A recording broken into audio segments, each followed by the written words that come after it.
মেঘের রাজ্য সাজেক ভ্যালি বাংলাদেশের রাঙ্গামাটি জেলার একটি অন্যতম পর্যটন কেন্দ্র। বছরের মাঝামাঝি সময় থেকে শীত আসা আগ পর্যন্ত সাজেকের চারপাশে ঘিরে থাকে অসংখ্য মেঘেদের আনাগোনা। সাজেকে ভ্রমণ পিপাসুরা ছুটে চলে এই কারণে যে নিজ হাতের কাছে মেঘ ছোঁয়ার সাক্ষী হতে। তাই আমাদের এই যাত্রার গন্তব্য হচ্ছে সাজেক ভ্যালি। 2 দিনের এই ট্যুরটি 2টি পর্ব আকারে আপলোড করা হবে, যেটির আজ দেখছেন প্রথম পর্বটি। এই পর্বতে থাকবে কসবা থেকে কিভাবে সাজেক পৌঁছালাম এবং বিকেলের শেষে ঘুরতে যাব কংলাক পাহাড়ে সূর্য অস্ত দেখার জন্য, আর রাতের বেলায় হেলিপ্যাডের সামনে ব্যাম্বো চায়ের সাথে শেষ হবে এই ভিডিওটি। মোটামুটি সাজেকে প্রথম দিনে কি করলাম সবই দেখতে পারবেন এই ভিডিওতে।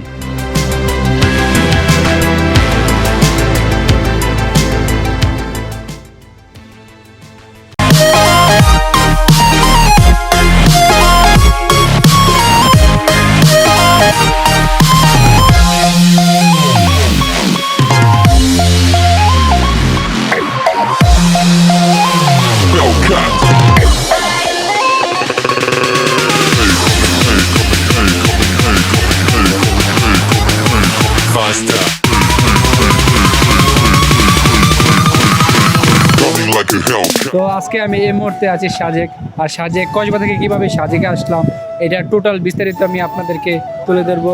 তো লেটস গো, সাজেকের টোটাল বিস্তারিত তুলে ধরা হোক, কিভাবে আসলাম, কিভাবে কোথায় থাকলাম, কোথায় কি করলাম, সবকিছু এই ভিডিওতে থাকবে। তো গাইস, আজকে আমরা যাচ্ছি সাজেক। আমরা কসবা থেকে চট্টগ্রাম যাবো, তারপর এখান থেকে বাসে করে খাগড়াছড়ি যাবো। তো আজকে আমরা এখান থেকে একটু ডিফারেন্ট হয়ে যাচ্ছি। সবাই আপনার বাস দিয়ে কুমিল্লা থেকে বা ফেনী থেকে ঢাকা থেকে যায়, তো আমরা এখান থেকে ট্রেনে করে যাচ্ছি। তো আমাদের সাথে যাচ্ছে একমাত্র তো আমি আসি, সাথে আছে আমার বন্ধু গ্যাসউদ্দিন, তারপর আছে জুনায়েদ, তারপর আছে হাকিম, আর আমার ভাতিজা মানে আমার কাকা। তো মোবাইল টিভি নিয়ে ব্যস্ত। তো যারা অবশ্যই কসবা থেকে যাবেন আগে থেকে টিকিট কেটে নেবেন। তো প্রত্যেক জনের টিকিট চট্টগ্রাম পর্যন্ত, কসবা থেকে চট্টগ্রাম পর্যন্ত 220 টাকা করে পড়ছে। আর ট্রেনটা ছাড়ে ঢাকা থেকে 9টা 20 থেকে 9:30টার মধ্যে। তো অলরেডি আমি একজন থেকে খবর নিয়েছি যে আমাদের ট্রেন আখড়া ঢুকে গেছে, এখন বাজে আপনার 12টা 18। তো আমরা এখন অপেক্ষা করতেছি, একটু অনেক আগে চলে আসছি। তো তবে একটু আগে চলে আসবেন যাতে ট্রেনটা মিস না হয়। আমরা এই ট্রেনের জন্য অপেক্ষা করতেছি। আমরা এই যাত্রায় যাচ্ছি ট্রেনে করে চট্টগ্রাম পর্যন্ত, আর যে ট্রেনটি করে যাচ্ছি সেই ট্রেনটির নাম হলো মহানগর এক্সপ্রেস। ট্রেনটি ঢাকা থেকে রাত 9টা 30 চট্টগ্রামের উদ্দেশ্যে ছেড়ে থাকেন। ইতিমধ্যে ট্রেনটি চলে আসলো আমাদের সামনে, আর আমরা যাচ্ছি নন এসিতে করে, যার টিকিট মূল্য 220 টাকা করে। আপনারা যারা ঢাকা অথবা কুমিল্লা থেকে সাজেক আসতে চাচ্ছেন, প্রথমেই আপনাদের খাগড়াছড়ি আসতে হবে, কারণ আপনি পৃথিবীর যেই প্রান্তেই থাকেন না কেন সাজেক যেতে হলে আপনাকে প্রথমেই খাগড়াছড়ি আসতে হবে। তারপর ওইখান থেকে চান্দের গাড়ি, জিপ গাড়ি, সিএনজি মাহিন্দ্রা করে সাজেক যেতে পারবেন। দীর্ঘ 4 থেকে 4.5 ঘন্টার পর আমরা চলে আসলাম চট্টগ্রাম রেলওয়ে স্টেশনে। তখন ভোর 5টায় মসজিদে আজান চলতেছে। আমরা এই মুহূর্তে চট্টগ্রামে পা রাখলাম।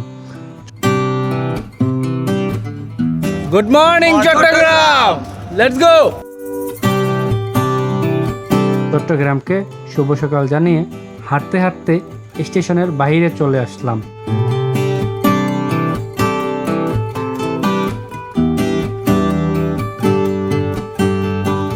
চট্টগ্রাম রেল স্টেশন থেকে আমরা এইরকম একটি মাহিন্দ্রা বড় সাইজের একটি গাড়ি ভাড়া করে নিলাম অক্সিজেনের মোড় পর্যন্ত। জনপ্রতি ভাড়া পড়ছে 42 টাকা করে। অক্সিজেনের মোড় থেকে শান্তি পরিবহন নামের বাস ছাড়ে খাগড়াছড়ির উদ্দেশ্যে। আপনারা চাইলেই ফোন করে আগে থেকে সিট বুকিং করে রাখতে পারেন, নিচে নাম্বার দেওয়া আছে। তখন সকাল ভোর 6টা 30। আমাদের বাস রওনা হলো খাগড়াছড়ির উদ্দেশ্যে। খাগড়াছড়ির রুটটি এটি অসম্ভব সুন্দর। 2 পাশে সবুজ সারি সারি গাছ, মাঝে আমাদের বাস ও উঁচু নিচু পাহাড়ের মধ্য দিয়ে রাস্তা। এই সবুজ গাছ আর উঁচু পাহাড় এখানে সৌন্দর্যকে আরও বাড়িয়ে দিল। জানালার ফাঁকে বাইরে একবার প্রকৃতির উপর চোখ পড়লে ঘুমানোর আর সুযোগ থাকবে না। প্রকৃতির এই সৌন্দর্যকে উপভোগ করতে করতে কখন যে আপনার গন্তব্যে পৌঁছে যাবেন আপনি টেরই পাবেন না।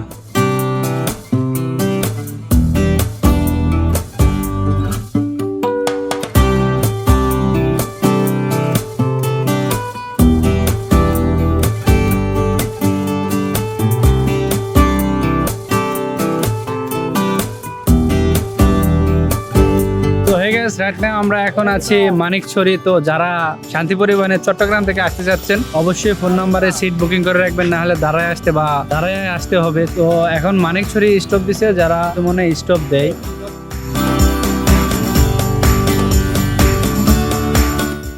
সাজেকে মানুষের বসবাস শুরু হয়েছিল 1885 সাল থেকেই। পর্যটন 2010 এর শুরুতেই শুরু হয়েছিল। সাজেকের এই রুটটি বাংলাদেশ সেনাবাহিনী দ্বারা করানো হয়েছিল। সাজেকের এই রুটটি করতে সময় লেগেছিল প্রায় 10 বছর। 2020 সালের হিসেবে এই অঞ্চলে 83টি নিবন্ধনকৃত রিসোর্ট রয়েছে। 2016 সালে 6টি থেকেও বেশি। সাজেক বাংলাদেশের রাঙ্গামাটি জেলার বাঘাইছড়ি উপজেলার অন্তর্গত একটি বিখ্যাত জনপ্রিয় পর্যটন কেন্দ্র। কর্ণফুলী নদী থেকে সৃষ্ট সাজেক নদী থেকে সাজেক ভ্যালির নাম এসেছে।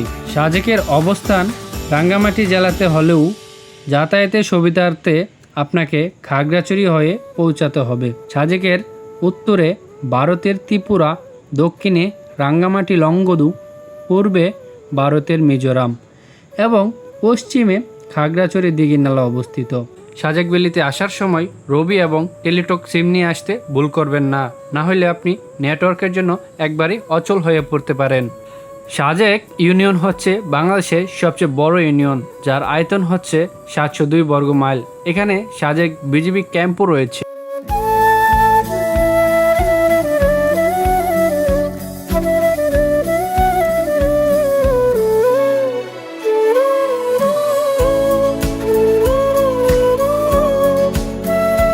খাগড়াছড়ি শাপলা চত্বর থেকে আমরা এখন মাহিন্দ্রা সিএনজি করে রওনা দিব সাজেকের উদ্দেশ্যে। আপনারা এখান থেকে সাজেক যাওয়ার জন্য সিএনজি, চাঁদের গাড়ি, জিপ গাড়ি পেয়ে যাবেন। মাহিন্দ্রাতে ওঠা যায় 6 থেকে 7 জন, চাঁদের গাড়িতে ওঠা যায় 10 থেকে 12 জন ও জিপ গাড়িতে ওঠা যায় 14 থেকে 16 জন। জিপ গাড়ি 12 জনের বেশি উঠলে তবে গুনতে হবে বাড়তি কিছু টাকা। এই যাত্রা 2 দিনের মাহিন্দ্রা সিএনজির ভাড়া পড়বে 7,000 টাকা, আর চাঁদের গাড়ির ভাড়া পড়বে 8,100 টাকা, আর জিপ গাড়ির ভাড়া পড়বে 10,000 টাকা। এই ভাড়া চুক্তিতে থাকবে সাজেক যাওয়া আসা, সাজেকে এক রাত্রি যাবত। পরের দিন খাগড়াছড়ি ফিরে এসে খাগড়াছড়ি আলোটিলা গুহা, হর্টিকালচার পার্ক এবং ঝুলন্ত ব্রিজ। এখানকার প্রতিটি গাড়ি খাগড়াছড়ি পরিবহন জিপ মালিক সমিতির অধীনে একটি নির্ধারিত ভাড়ায় চলাচল করে থাকে, তাই দামাদামি করার কোনো সুযোগ নাই। খাগড়াছড়ি শাপলা চত্বর থেকে একটু আগেই রওনা হলাম বাগাইহাট আর্মি ক্যাম্পের উদ্দেশ্যে। ওইখান থেকে সরাসরি চলে যাব সাজেক, আর যে কোনো মূল্যেই আমাদের 10টার আগেই পৌঁছাতে হবে বাগাইহাট আর্মি ক্যাম্পে, কারণ আপনি চাইলেই হুট করে সাজেকে প্রবেশ করতে পারবেন না। প্রতিদিন 2টি করে সেনাবাহিনীর স্কট যায় সাজেকের উদ্দেশ্যে। প্রথমটি হলো সকাল 10টায় এবং দ্বিতীয়টি হলো বিকেল 3টায়। আপনি যখনই সাজেক ঢুকতে চান না কেন, যে কোনো একটি স্কটের সাথে যুক্ত হতে পারেন। আমার মতে সকালবেলার স্কটে যাওয়াই ভালো হবে। আমরা এখন খাগড়াছড়ি থেকে রওনা হয়েছি, বাঘাইছড়ির দিকে যাচ্ছি। তো সাথে দেখুন, আর ভিউটা মাশাআল্লাহ, ও মাই god, I can't believe this. So enjoy. প্রকৃতির সৌন্দর্য উপভোগ করতে হলে আমাদের সাজেক জীবনে একবার হলে আসা দরকার। বিকজ মানে কোনো কারণ নাই, আমি আপনাদেরকে বইলে বোঝাতে পারবো না। এত সুন্দর মানে এটা বইলে বোঝানো কোনো সম্ভব না। তো আপনাদেরকে আসা দরকার, আসতে হবে।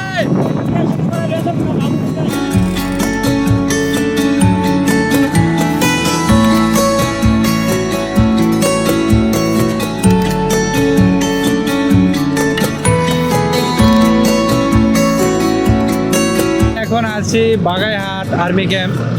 এখানে সাধারণত 10টা বাজে স্কট ছেড়ে দেই। আজকে সাজেকের ঝামেলা হচ্ছে, শান্তিবাহিনীরা হরতাল করতেছে, এই কারণে এখন 11:30 বাজে, এখনও সকালবেলার স্কট ছাড়েনি। তো আজকে আমাদের কপাল ভালো আবার খারাপও, মানে ওদিক দিয়ে সমস্যা হইতেছে, এই কারণে স্কটটা একটু দেরি হয়েছে, এই জন্য স্কটটা পেয়ে গেছি। আরেকটা খারাপ দিক হচ্ছে যে ওইখানে সমস্যা হচ্ছে, না জানি কি হয়। তো দেখা যাক কি আছে কপালে, দেখা যাবে সকালে। তো সাজেক গিয়েই দেখা হবে। তো লেটস গো। বাগেরহাট আর্মি ক্যাম্পের সামনে পাহাড়ি ফলমূল বিক্রি করে, চাইলে খেতে পারেন, খারাপ লাগবে না।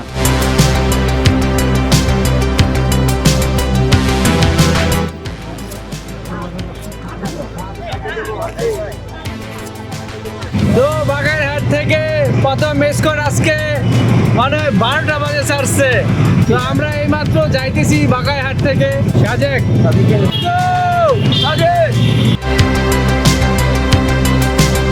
সাজেক-বেড়ি রাঙ্গামাটি জেলার সর্ব উত্তরে মিজোরাম সীমান্তে অবস্থিত। খাগড়াছড়ি জেলা সদর থেকে সাজেকের দূরত্ব প্রায় 70 কিলোমিটার আর দিঘিনালা থেকে প্রায় 49 কিলোমিটার। সাজেক রাঙ্গামাটি জেলায় অবস্থিত হলেও খাগড়াছড়ি থেকে এখানে যাতায়াত করা খুবই সুবিধাজনক। সাজেকের উত্তরে ভারতের ত্রিপুরা, দক্ষিণে রাঙ্গামাটি লংগদু, পূর্বে ভারতের মিজোরাম ও পশ্চিমে হচ্ছে খাগড়াছড়ি দিঘিনালা অবস্থিত। ভূপৃষ্ঠ থেকে 1800 ফিট উচ্চতায় সাজেক ভ্যালি যেন এক প্রাকৃতিক ভূস্বর্গ। প্রাকৃতি এখানেই সকাল বিকাল রং বদলায়। চারপাশে সমুদ্রের ঢেউর মতো বিস্তীর্ণ পাহাড় আর তুলোর মতো মেঘ। এরই মধ্যে মাথা উঁচু করে দাঁড়িয়ে আছে নৈসর্গিক সাজেক ভ্যালি।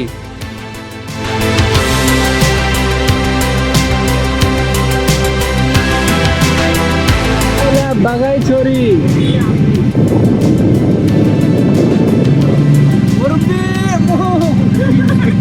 এই ঘন জঙ্গলের মাঝখান দিয়ে রাস্তা খুবই ভয়ঙ্কর, আবার খুবই আনন্দকর। তো ডরাইলে হবে না, এনজয় করতে হবে।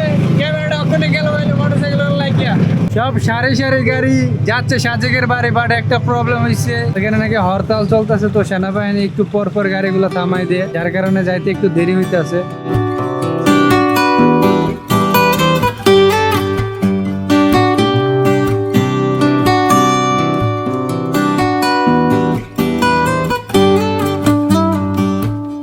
অনেক কষ্টের পর, অনেক ধৈর্যের পর আমরা সেই জায়গাটাকে দেখতে পাইতেছি। অবশ্যই আমরা সেই জায়গাটায় যাওয়া যাক।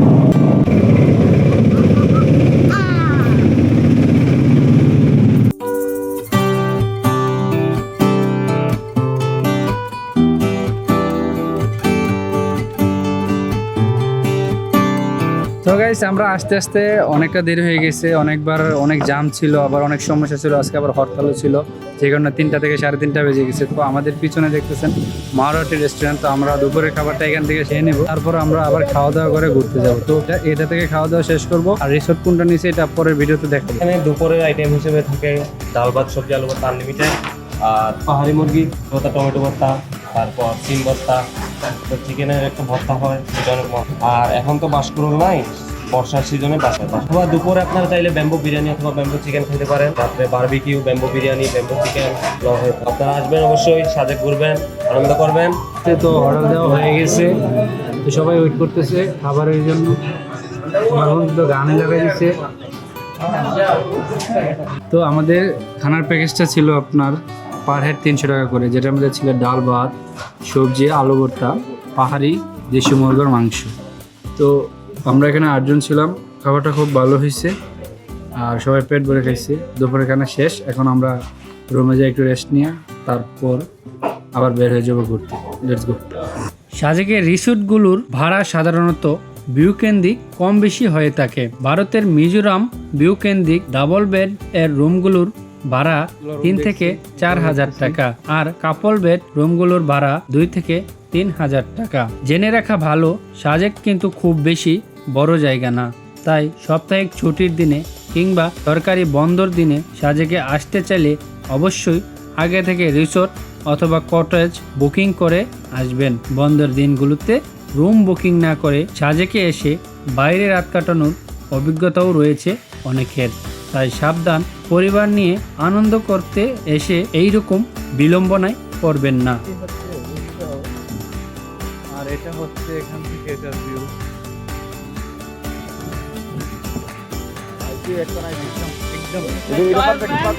একদম রাইট নাও আমরা এখন আছি যাইতেছি বংলাক পাহাড়। বংলাক পাহাড় থেকে আপনাদেরকে ভিউটা দেখাবো। সাজেকে মূলত ক্ষুদ্র নিগোষ্ঠী মানুষের বসবাস রয়েছে, বিশেষ করে চাকমা, লুসাই, ফাংখোয়া ও ত্রিপুরা গোষ্ঠীর বহু আদিকাল থেকেই বসবাস করে আসছে। তাদের বাড়িঘর বাঁশের মাচাঙের উপর দিয়ে তৈরি করা। সাজেক সর্বত্র মেঘ পাহাড় আর সবুজে ঘেরা। এখান থেকে সূর্যোদয় আর সূর্য অস্ত দেখা যায়। সাজেক রুইলিপাড়া থেকে ট্রেকিং করে কংলাক পাহাড়েও যাওয়া যায়। কংলাক পাহাড় হচ্ছে সাজেকের সর্বোচ্চ চূড়া। কংলাকে যাওয়ার পথে মিজোরাম সীমান্তের বড় বড় পাহাড় ও আদিবাসীদের জীবনযাপন, চারিদিকের মেঘের আনাগোনা দেখা যায়। এখান থেকে বছরের নির্দিষ্ট সময়ে উপজাতিদের উৎসবও অনুষ্ঠিত হয়ে থাকে। সাজেক রুইলিপাড়া, হামারিপাড়া এবং কংলাকপাড়া এই তিনটি পাড়া সমুদ্রে গঠিত।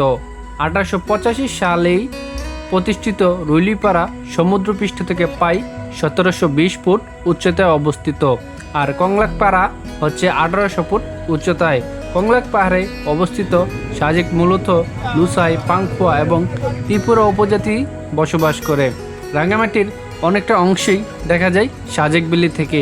এই জন্য সাজেক ভ্যালিকে রাঙ্গামাটির ছাদও বলা হয়ে থাকে।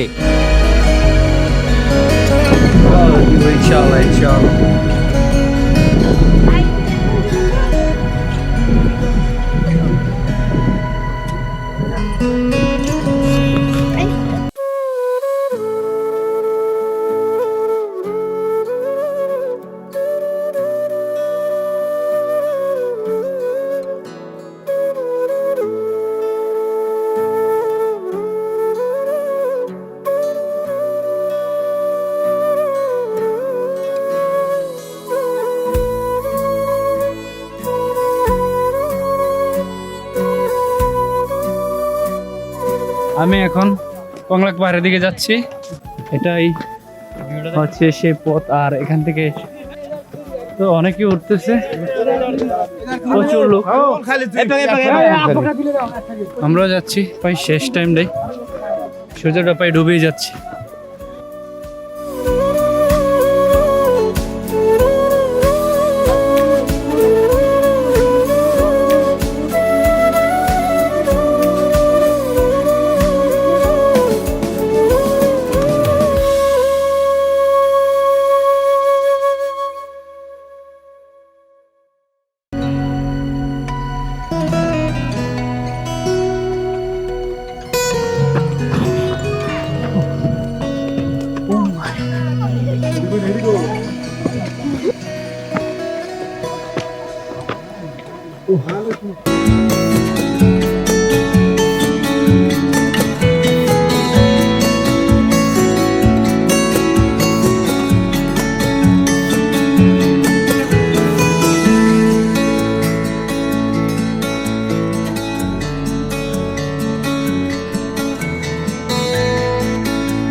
কংলাক পাহাড়ে 22 ফুট উপরে আছি, তো ভাবতে পারতেছেন এই যে ভিউটা হচ্ছে এরকম পাবেন।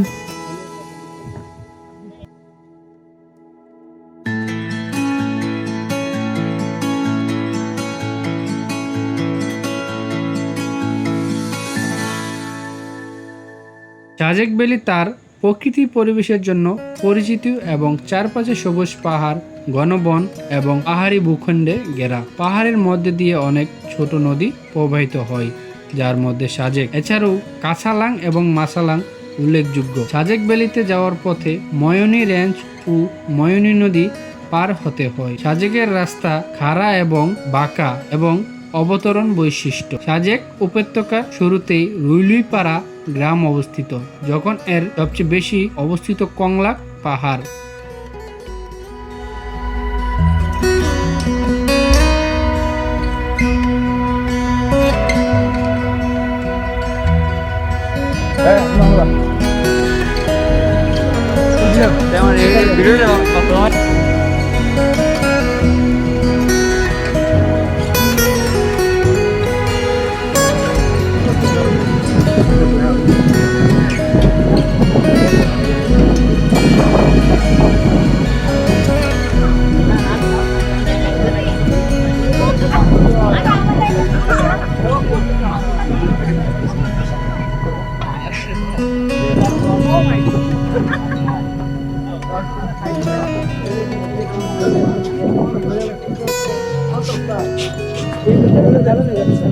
আজকের জন্য বাই বাই কক্সবাজার, আবার দেখা হবে ইনশাআল্লাহ। Let's go to resort. বাসের চায়ের কাপ।